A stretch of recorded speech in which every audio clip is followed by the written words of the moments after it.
sé que mi Cristo vive. En la palabra de Dios, la Biblia, hay un mensaje para ti, para mí y para toda la humanidad, el Evangelio de Jesucristo. Certeza es la razón, la existencia. Certeza es el alfa y omega. Un mensaje para ti.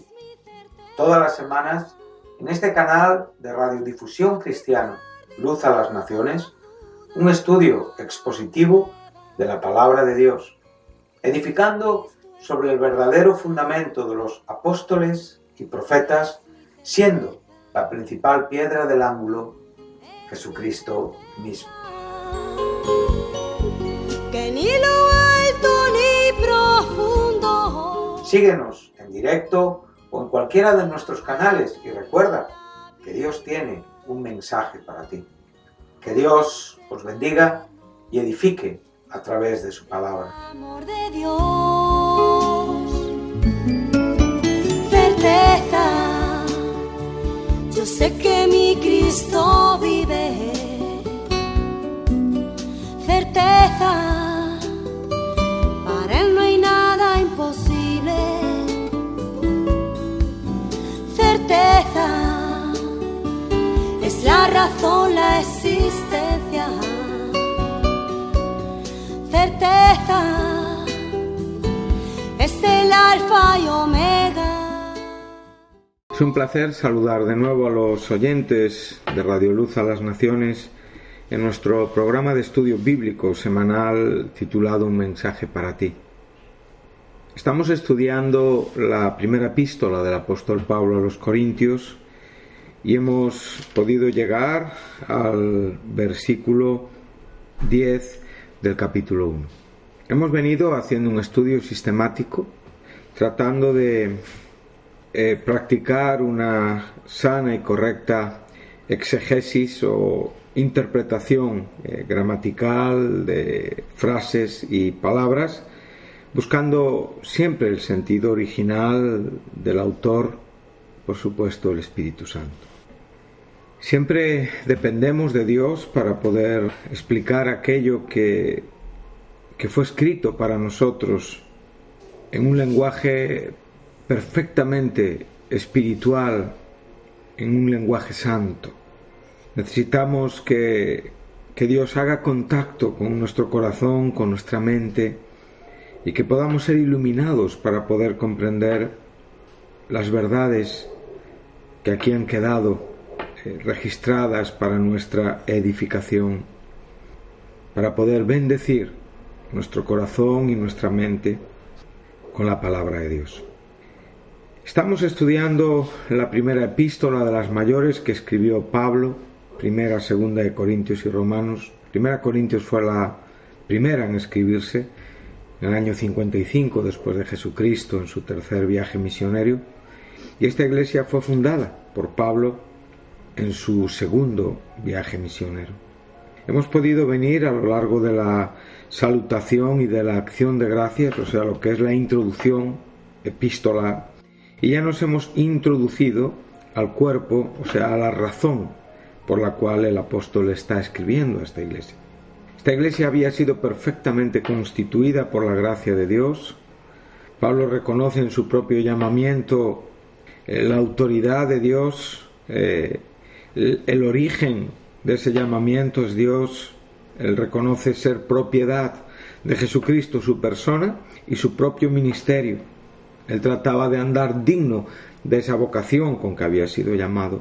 Pero esta iglesia también tenía un origen en Dios. Habían sido santificados en Cristo Jesús, llamados a ser santos. Tenían una condición absolutamente perfecta, suficiente, para poder esperar en los cielos al Señor, el cual, como dice Pablo a los tesalonicenses, nos librará de esa ira venidera. Eso lo enseña en los versículos 7 y 8, reconociendo que no les falta nada en ningún don, aguardando, esperando ansiosamente, en una actitud viva, esperanzada, la revelación, la manifestación de nuestro Señor Jesucristo, entendiendo que está refiriéndose a esa segunda venida de Cristo, con toda la connotación de la esperanza que tiene la Iglesia en este regreso. Sabemos que Cristo en todo ese tiempo de sucesos tocantes a su segunda venida, Cristo llevará consigo a sus santos, ¿sí? Entonces no podemos entrar más. Estuvimos en otros programas hablando un poquito de este aspecto escatológico, ¿verdad? Y respetando, por supuesto, las posturas históricas de los cristianos. Dios me libre de influir en la vida de ninguno tratando de mostrar que estoy dotado de una sabiduría superior a la de ningún hermano. Perfectamente sabemos que Cristo regresará al final de esos 7 años de tribulación que este mundo va a vivir, que en ese periodo, de esos 7 años, hay diferentes posturas, algunas pretribulacionistas, otras mitribulacionistas y otras posttribulacionistas. Pero lo que sí sabemos es que la Iglesia va a ser recogida por el Señor, y este texto está hablando de ese día, de ese momento. Lo que para el mundo va a ser un juicio, para la Iglesia va a ser su salvación, va a ser su transformación, va a ser su glorificación. Es el día que esperan todos los santos que han vivido y que han partido y que están durmiendo en la presencia del Señor, que están reposando, que están esperando la resurrección. En la misma manera, los que estén vivos para ese momento no precederán a los que han muerto, pero evidentemente también serán transformados conjuntamente para ser recibidos por el Señor en el aire y estar para siempre con el Señor. Por lo tanto, este texto es un texto lleno de esperanza para aquellos que vivimos la fe, y creo que es fundamental en estos tiempos. Creo que tenemos que ir más allá, tenemos que trascender el tecnicismo de las palabras para abrazar la esperanza de la inspiración y la razón por la cual las palabras han sido escritas. A veces me produce mucha tristeza cuando lo que escuchamos únicamente es producto de una mente bien equipada, lo que es equivalente a una mente carnal. Pero cuando estamos hablando de aquello que está golpeando fuerte nuestro corazón y que lo trasladamos a otros y que lo vivimos en primera persona con esta esperanza, evidentemente nuestra vida es diferente. El apóstol está aquí hablándoles a esta iglesia que está perfectamente constituida, equipada para toda buena obra, como bien nos enseña Pablo, 2 Timoteo capítulo 3, 16. Habían recibido la escritura inspirada, aquella escritura que había podido corregir, enseñar, redarguir, instruir en justicia, para que estos hombres que habían recibido el Evangelio estuvieran perfectamente equipados para toda buena obra, completos. Bueno, vemos que el verso 8 también nos habla de lo mismo, lo que pasa que en un sentido judicial, porque el día del Señor Jesucristo sabemos que es un día de juicio, pero nosotros en ese día seremos anéncletos, irreprensibles, inocentes, y hemos sido confirmados por medio de ese Evangelio, asegurados, como dice el apóstol Pablo en la segunda epístola de Timoteo capítulo 1 versículo 12, yo sé en quién he creído y sé que mantiene, que tiene absolutamente asegurado mi depósito para aquel día. Pues así nosotros, queridos oyentes, queridos amigos. Pero cuando nos introducimos al cuerpo epistolar nos encontramos que esta iglesia tiene dificultades. Bueno, como digo, en la vida la condición caída del ser humano, la condición perdida del pecador se corrige, ¿verdad?, por medio del Evangelio, por medio de la salvación, por medio de ese nuevo nacimiento.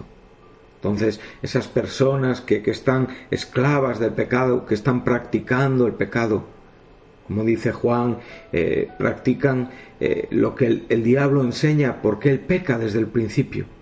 Pero también Juan nos enseña que para esto apareció el Hijo de Dios. Estamos en el contexto de Primera de Juan, capítulo 3, entre los versículos 8 y 9.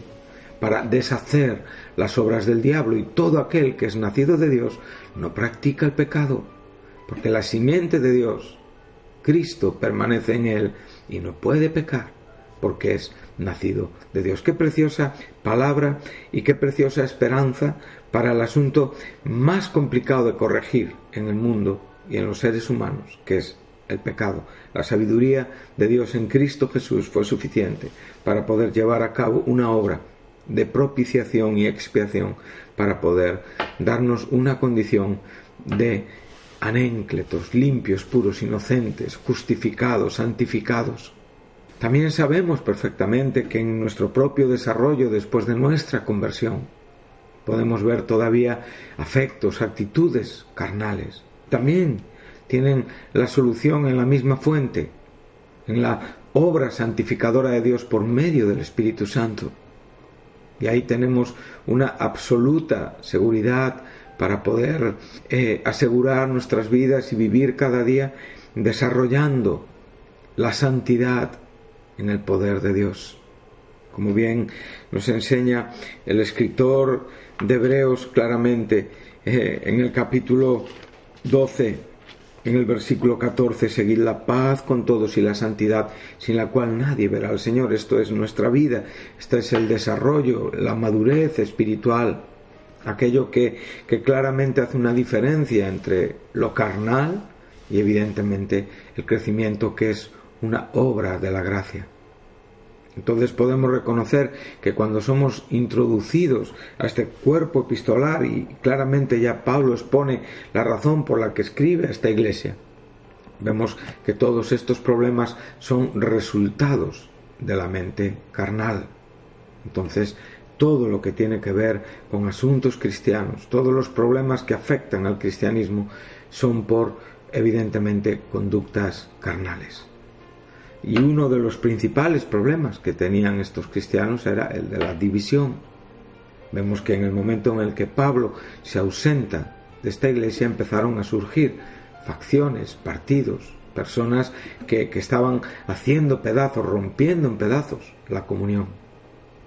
Pero como digo, no es un problema nuevo, es un problema que está en la actitud carnal, y donde hay hombres hay esas posibilidades. Entonces Pablo a lo largo de los siguientes capítulos va a tratar de mostrar que esto es una naturaleza que no es cristiana, que es carnal, que es un grupo de personas que están haciendo daño a la iglesia, pero que la experiencia que habían tenido en Cristo, por eso ya a partir del versículo 18 él empieza a decir con claridad que Cristo es poder y sabiduría de Dios, exponiendo con absoluta claridad que por Él estamos en Cristo Jesús, y que Cristo ha sido hecho por nosotros. Cristo ha sido hecho perdón por Dios, sabiduría, justificación, santificación y redención. Entonces Pablo aquí va a empezar a contrastar las actitudes espirituales, evidentemente, con las actitudes carnales.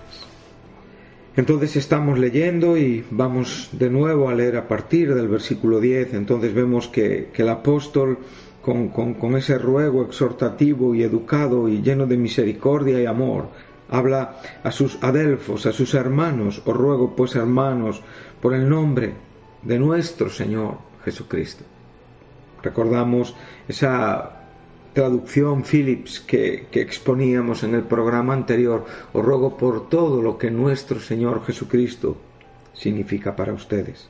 En la medida en la que nosotros estamos siendo inspirados por el significado del Salvador, del Señor, de Jesucristo, nuestras vidas tienen siempre que enfocar y actuar en maneras santas. Creo que hay un error en mi vida. Lo he visto muchas veces, y es que a veces mi mente está siendo acompañada por la palabra de Dios, pero quien realmente es la fuente del pensamiento soy yo. Y en esa experiencia que ya tengo en Cristo desarrollo entendimientos, ideas, convencimientos, que en muchos casos no provienen de la fuente santa, sino provienen de mi propia carnalidad. Y esto hace muchísimo daño a la iglesia. Hace que muchos hombres fracasen, caigan en terribles pecados. Nunca el punto de partida soy yo, siempre es la palabra de Dios. La palabra de Dios es la que inspira, dota mi mente de aquello que es lo que debo de vivir, hacer, practicar, desarrollar y exponer en esta vida, en la iglesia y evidentemente también con los de afuera. Mi testimonio tiene que ser un testimonio que glorifique a Dios. Sabemos, como bien nos enseñó Jesús en el Sermón del Monte, que el mundo, al observar nuestra condición santa, va a glorificar a Dios al ver nuestras obras santas. Sabemos perfectamente, como enseña Pedro, que en el día de la visitación ellos glorificarán también a Dios, reconociendo nuestro testimonio cristiano.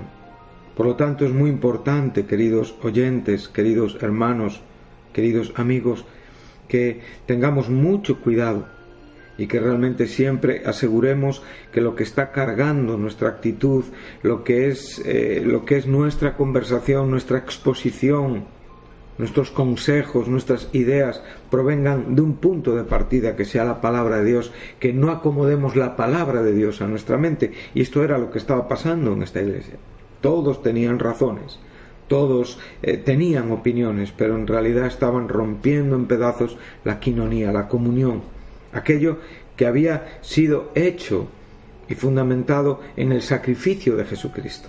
Por lo tanto, muchos cristianos, únicamente por capricho, muchas veces por desacuerdos, únicamente porque no quieren aceptar una idea de un hermano, un consejo de un hermano, se comportan como niños pequeños. Recuerdo que cuando yo era niño y jugábamos al fútbol, pues si alguno era el dueño del balón y se enfadaba, agarraba su balón y nos dejaba sin jugar a todos.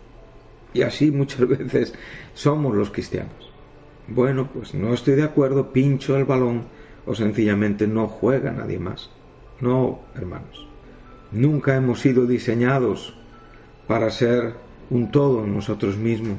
Nunca hemos sido diseñados para ser un fin en nosotros mismos. Hemos sido diseñados para formar parte de un cuerpo, de un todo que es Dios, de lo absoluto que tiene que ver con Dios. Lo relativo siempre tiene que ver con nuestra carne, con aquello que nosotros exponemos únicamente porque no compartimos o sencillamente porque no estamos conformados, evidentemente, con una actitud humilde a la palabra de Dios. Entonces dice que no haya entre vosotros divisiones. Aquí hemos visto nuestra palabra cisma, viene de ahí, y aquí tenemos la palabra griega en el original, que también es esa misma palabra que se pronuncia muy similar a la palabra cisma, lo cual significa romper, dividir. Bueno, hemos empleado algunos versículos para ver que en otros lugares de la Biblia también viene esta palabra, y nos enseña Marcos 2, 21, dice, en ese ejemplo que Jesús nos pone del vestido viejo y en cuanto al paño nuevo puesto en el vestido viejo, dice que el mismo remiendo nuevo tira de lo viejo y se hace mucho peor la rotura, y aquí tenemos la palabra cisma. Entonces podemos ver la importancia de lo que aquí se nos está enseñando relativo a esta palabra, a esta rotura. Bien, podemos seguir leyendo un poquito más adelante, y nos dice sino que estemos perfectamente unidos. O sea, no debe de haber entre nosotros separaciones, roturas, divisiones, sino que estemos perfectamente unidos. Tenemos el término griego catártizo, y este término nos habla de completar, nos habla de restaurar, nos habla de crear, nos habla de preparar, es equipar, es completar. De hecho, Barclay nos enseña que este término lo explica como un término médico que se aplica a la acción de empalmar entre sí las partes de un hueso fracturado o volver a unir una coyuntura que se ha dislocado.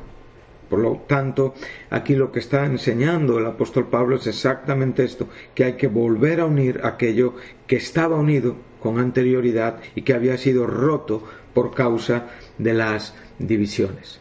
Me gustaría citar un texto de la epístola a los Gálatas, donde tenemos este término catártizo, y viene así en el capítulo 6 de la epístola a los Gálatas, y en el versículo 1 nos dice lo siguiente: hermanos, si alguno fuere sorprendido en alguna falta, aquí la palabra falta tiene que ver con un desliz, tiene que ver con un error, tiene que ver con un pecado.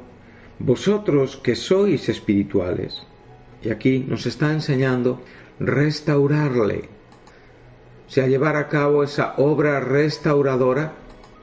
Y la palabra que aquí se nos enseña con espíritu de mansedumbre, considerándote a ti mismo, no sea que tú también seas tentado. Aquí tenemos la palabra restaurarle, aquí tenemos catártizo. Sí, o sea, la actitud cristiana que debemos de tener hacia aquellos que han roto la comunión, que realmente han sumergido su vida en un error, se han equivocado, han cometido una ofensa, han pecado. Nuestra actitud hacia ellos tiene que ser la de restaurarle, la de volver a unir aquello que se rompió por causa del pecado. Evidentemente, Pablo nos está enseñando aquí la misma cosa. Está hablando de que las actitudes que dividen también son actitudes pecaminosas.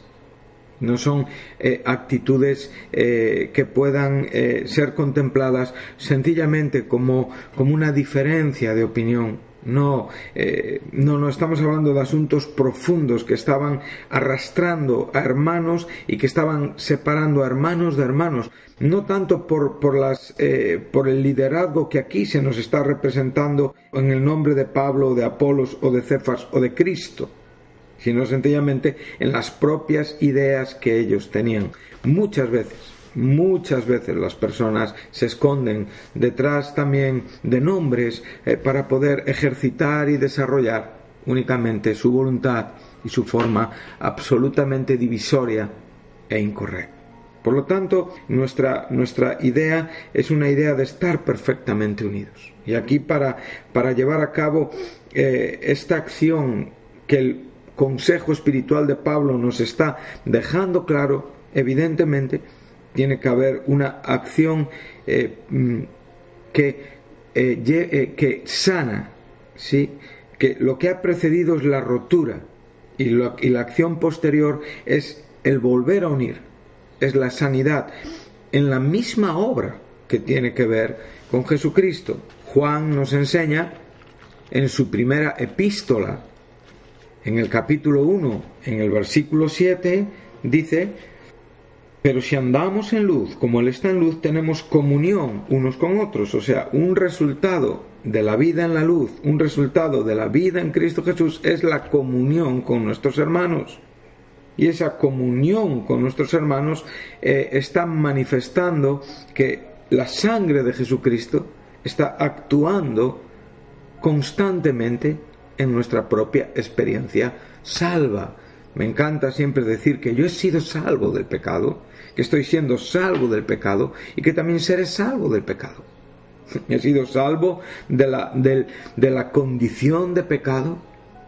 Estoy siendo salvo del poder del pecado que está tratando de golpear mi vida y llevarme por una vida de error, y seré salvo de la presencia del pecado, porque un día seré glorificado, liberado de mi condición terrenal para tener una condición exactamente igual a la de Jesucristo en su resurrección. Tendremos un cuerpo como el de Cristo. El día que le veamos seremos tal y como Él es. Esa es una gran maravilla.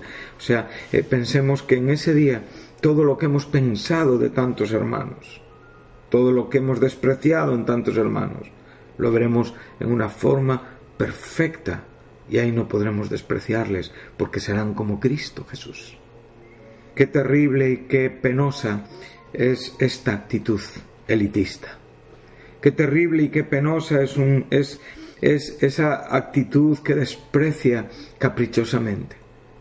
Qué penosa es cuando realmente no podemos vernos compartiendo esa misma esperanza, esa fidelidad de Dios que nos llamó a la quinonía con su Hijo Jesucristo, que es nuestro Señor.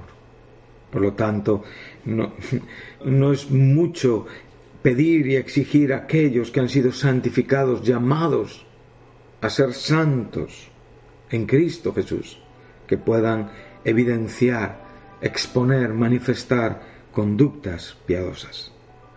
Por lo tanto, su actitud tendría que ser la de restaurar, sería la de estar perfectamente unidos. Y esto es algo que no debemos obviar ni olvidar, es algo que debemos de ver como muy dañino. Y ya digo, que seamos valientes, como la familia de Cloé, que no nos preocupe el hecho de informar, el hecho de decir, el hecho de publicar, el hecho de anunciar que cosas no están bien en nuestra iglesia. No permitamos el pecado, no permitamos una mala praxis de vida, no permitamos conductas que claramente atentan y desprecian la palabra de Dios.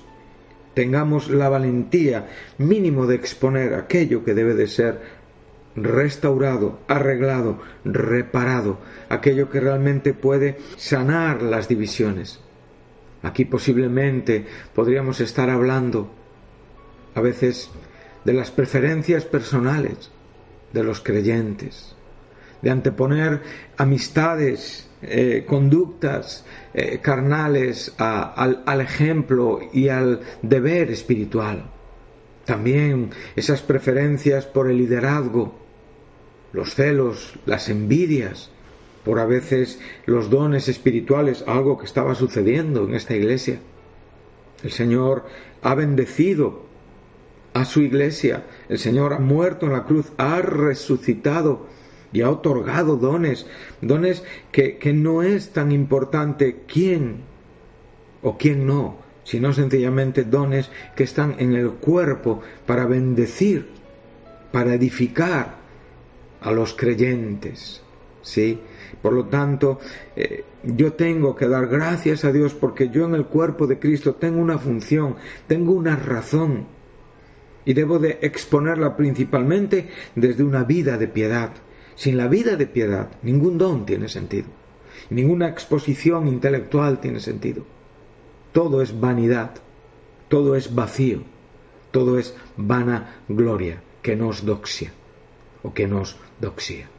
La vanagloria de esta vida a veces se puede observar y ver en la conducta de muchos creyentes. A veces la propia diferenciación que hacemos, los propios prejuicios en este tiempo podrían estar relacionados por las propias categorías económicas, ricos y pobres, o sencillamente condiciones sociales, esclavos o libres.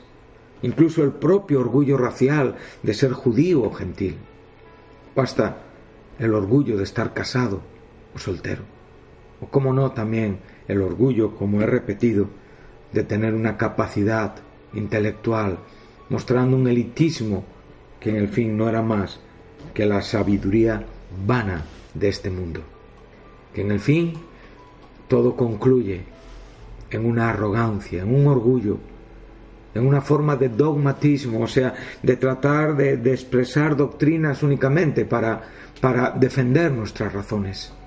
Y yo no digo que defendamos el Evangelio, que hagamos una apología del Evangelio, que hemos sido puestos para la defensa del Evangelio, pero no para la defensa de nuestra carne. Evidentemente estamos llegando al fin de nuestro programa y espero poder estar un poquitín más con ustedes en este contexto, pero recordemos la importancia de las razones que dividen, la importancia de esa restauración, esos términos, cisma, catártizo o catartizo. Por lo tanto, huyamos de todo lo que nos lleva a una actitud orgullosa, y seamos humildes, porque ninguno hizo más para poder estar en Cristo Jesús. Todos fuimos atraídos por una gracia inmerecida, todos hemos sido bautizados por un mismo Espíritu en el cuerpo de Cristo. Agradezcamos a Dios esta vida y a la vez agradezcamos a Dios la vida de nuestros hermanos.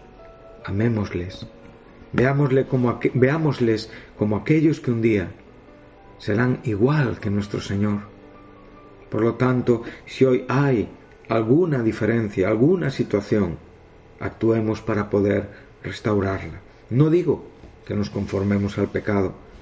La Biblia nos enseña que hablemos, que denunciemos, y si nos oyen hemos ganado a nuestros hermanos, pero si no nos oyen, a veces en la vida tenemos que separarnos de circunstancias, de cosas, si no están de acuerdo con la palabra. Pero yo no estoy hablando de esto. Pablo no está hablando de esto. Pablo está hablando de la comunión necesaria en una iglesia, y le está hablando a una iglesia que había olvidado rápidamente el principio fundamental de la comunión santa, únicamente por defender las ideas carnales y mentales de cada uno. Recordamos que cuando lleguemos al capítulo 3 veremos este término sarkinos, o el término sarkikos, que tiene que ver con carnalidad, con mundanalidad, con inmadurez, pero también con conductas inapropiadas de aquellos que ya no son hombres naturales, sino que han sido constituidos por la obra regeneradora de Dios en nuevas criaturas espirituales. Que Dios les bendiga y les espero en el próximo programa. Si en esta mañana usted está en Cristo, reflexione sobre estos consejos paulinos y piense en aquellas cosas que están impidiendo que usted tenga comunión con sus hermanos. Viva por tener una conducta que siempre represente, exponga la fidelidad de Dios, que nos llamó a la comunión con su Hijo Jesucristo. A Él sea dada la gloria en la Iglesia, sean dadas siempre las gracias, y que nos permita ser humildes en la exposición y en la comprensión de su palabra. Muchas gracias.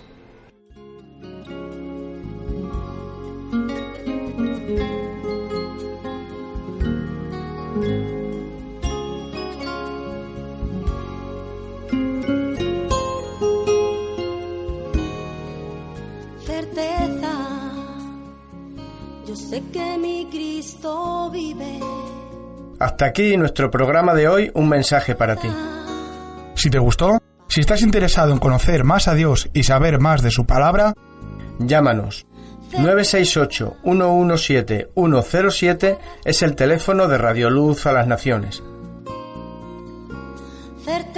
Si no tienes una Biblia y quieres conseguir una, te enviaremos sin compromiso un ejemplar de la misma. Puedes descargar este programa o volver a escucharlo en la página web de Radio Luz a las Naciones, www.fmradioluz.com. Recuerda, Cristo está cerca. Todos los sábados hay un mensaje para ti. No te lo pierdas. Que ni lo alto ni profundo, ni la muerte ni la vida podrán separar.